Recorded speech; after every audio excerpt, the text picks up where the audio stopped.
সমগ্র পশ্চিমবঙ্গের তৃণমূলের চুরি দুর্নীতির প্রতিবাদে সমগ্র পশ্চিমবঙ্গের ছাত্র যুবকদের ভবিষ্যৎ নিয়ে ছিনিমিনি খেলা তৃণমূল সরকারকে উৎখাত করতে তার মূল্যবান নমিনেশন দাখিল করতে চলেছেন। আপনারা এলাকার সমস্ত জনগণ বিজেপি তুমি কার? একই বিধানসভার দুই বিজেপি প্রার্থীর মনোনয়নপত্র জমা দেওয়াকে কেন্দ্র করে আবারও বিজেপির গোষ্ঠীদ্বন্দ্ব প্রকাশ্যে। একই বিধানসভায় বিজেপির দুই প্রার্থীর মনোনয়ন জমাকে কেন্দ্র করে তাজ্জব ঘটনা নদিয়ার কৃষ্ণনগর উত্তর বিধানসভায়। গত 7 তারিখ বর্ণাঢ্য শোভাযাত্রার মধ্য দিয়ে নদিয়ার কৃষ্ণনগর জেলা শাসক দপ্তরে মনোনয়নপত্র জমা দেন বিজেপির মনোনীত প্রার্থী তারক চ্যাটার্জি। যদিও তার নাম ঘোষণা হওয়ার পর থেকে প্রার্থী বদলের দাবিতে বিক্ষোভ শুরু করে একাংশ বিজেপি কর্মী। পরবর্তীকালে বিজেপির ঘোষিত বিজেপি প্রার্থী তারক চ্যাটার্জির দাবি, দল তাকে মনোনীত করেছেন বলেই তিনি মনোনয়নপত্র জমা দিয়েছেন। তার বাইরে আর কেউ মনোনয়ন দিয়েছে কিনা তিনি চেয়ে নিয়ে মুখ খুলতে নারাজ। অন্যদিকে বিজেপি নেতা চঞ্চল বিশ্বাসের দাবি, দল তারক চ্যাটার্জিকে মনোনীত করতে পারে, কিন্তু তাকে কর্মীরা মান্যতা দেয় না। কর্মীদের চাহিদা অনুযায়ী দলের নির্দেশ অনুসারে বুধবার তিনি মনোনয়নপত্র জমা দিলেন জেলা শাসকের দপ্তরে।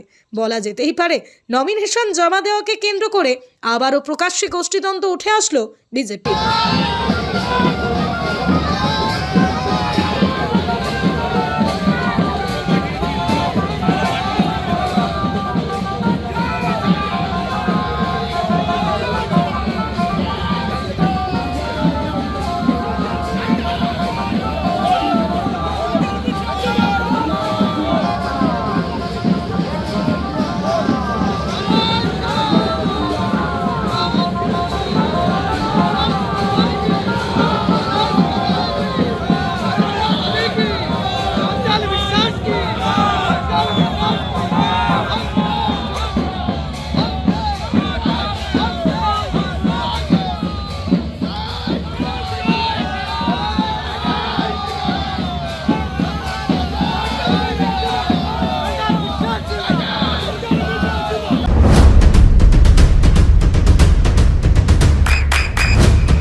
বৃষ্টিতে স্বস্তি।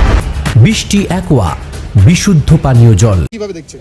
এখন বিজেপির এবার এতটাই হাওয়া আছে, তাই কারো নির্বাচিত হওয়ার ইচ্ছা হয়তো প্রবল জেগেছে। আমরা তাকে বোঝানোর চেষ্টা করব।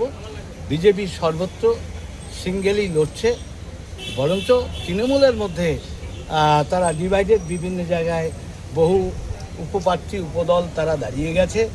এবং বিশেষ করে ওই জেইউপি বলুন, মিম বলুন, এরা তো সব তৃণমূলের সঙ্গেই ছিল, তাই তারাও তৃণমূলের সাথেই বলা চলে। তাদের ভোটটা ডিভাইডেড হবে, ওতে আমাদের কিছু অসুবিধা হবে না। দু একজন যদি দাঁড়িয়েও পড়ে, আমাদের ভোট হয় সিম্বলে, কারণ একটা সেন্সিটিভ ভোট। বিজেপি হচ্ছে একটা আদর্শবাদের প্রতীক, সেই আদর্শ অনুসারে তারা ভোট দেয়। ব্যক্তির কোনো এখানে আমাদের দাম নেই। 2,67,000 ভোট বাদ পড়েছে, এতে বিজেপির কতটা সুবিধা বা অসুবিধা হবে? দেখুন, একটা পরিষ্কার কথা, এখানে ভোট এখন যেটা হয়েছে প্রায় ডিভাইডেড। উদ্বাস্তু হিন্দুরা তারা জানে তাদের নাগরিকত্ব কে দিতে চায়, কারা বাধা সৃষ্টি করছে, কাদের লোকজন দিয়ে এই ভোটগুলো কাটানো হয়েছে, এখানকার রাজ্যের ওয়ার্কার তারা কোন দলের সমর্থক এটা তাই বোঝে। তাই নাগরিকত্ব মোদিজিই দেবে, আর কেউ নয়। তাই তারা বিজেপির পক্ষেই থাকবে।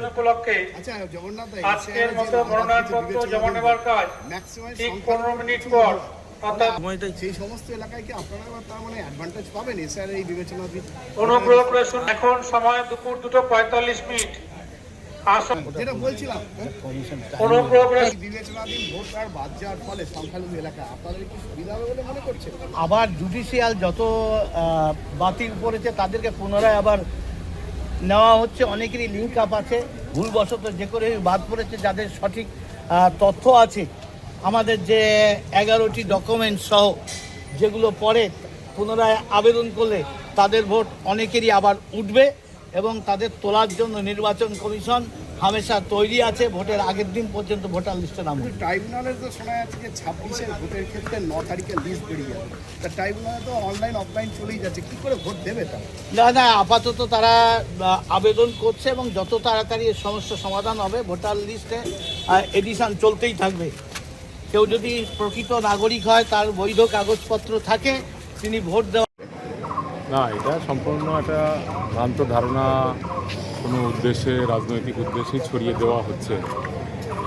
আমি এসডিও সাহেব ডেকেছিলেন, আমি গিয়েছিলাম, দেখা করলাম, সমস্ত কিছু check and verified, well and good.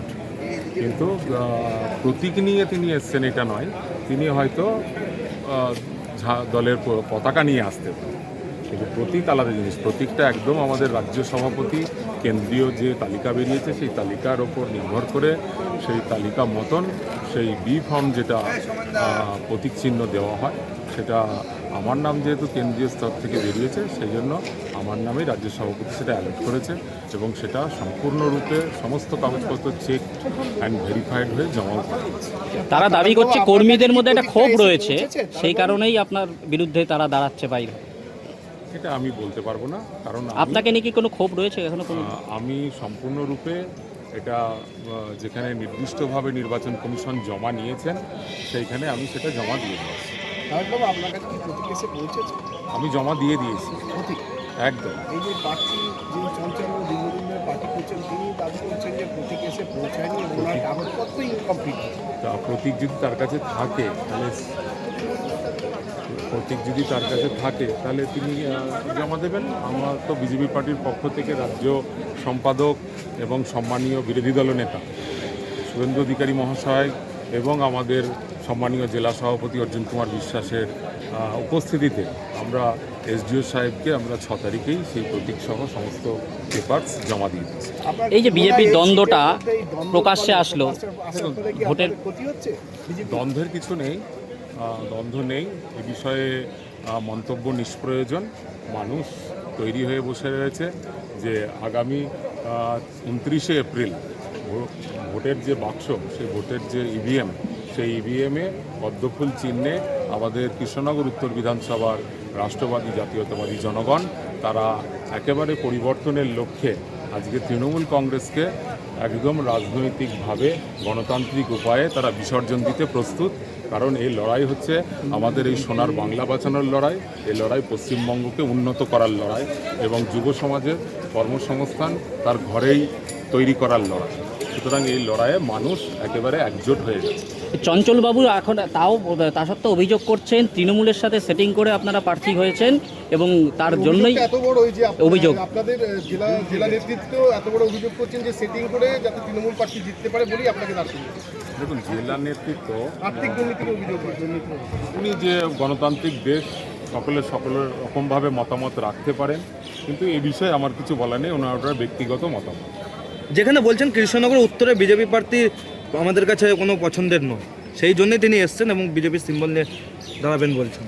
এ বিষয়ে মন্তব্য নিষ্প্রয়োজন। দল যা ঠিক করেছে, দলের ইয়েতে আমি অফিসিয়াল ক্যান্ডিডেট হিসাবে আমি আমার মনোনয়ন সম্পূর্ণ করেছি, সমস্ত মনোনয়ন সম্পূর্ণ করা হয়ে গেছে। এ বিষয়ে মন্তব্য করতে চাই।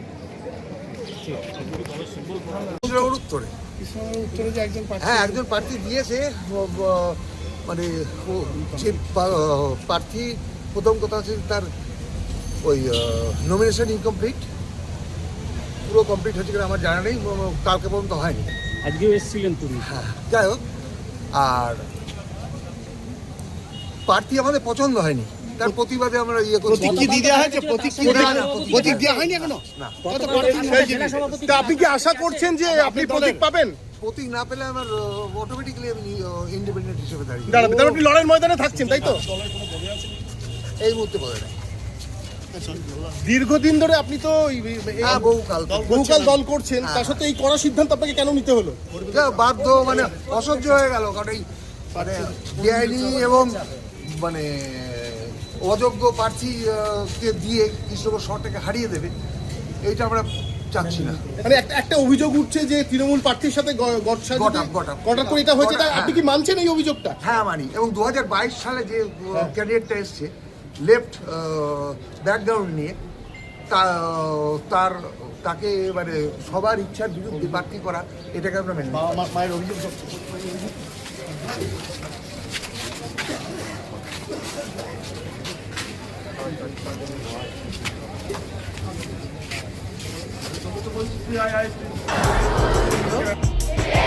আপনার সন্তানের উজ্জ্বল ভবিষ্যতের সঠিক দিশা JRS public school. JRS public school, যেখানে শিক্ষা এবং আনন্দ একসাথে। JRS Public School has an excellent team of teachers for the holistic development of your child.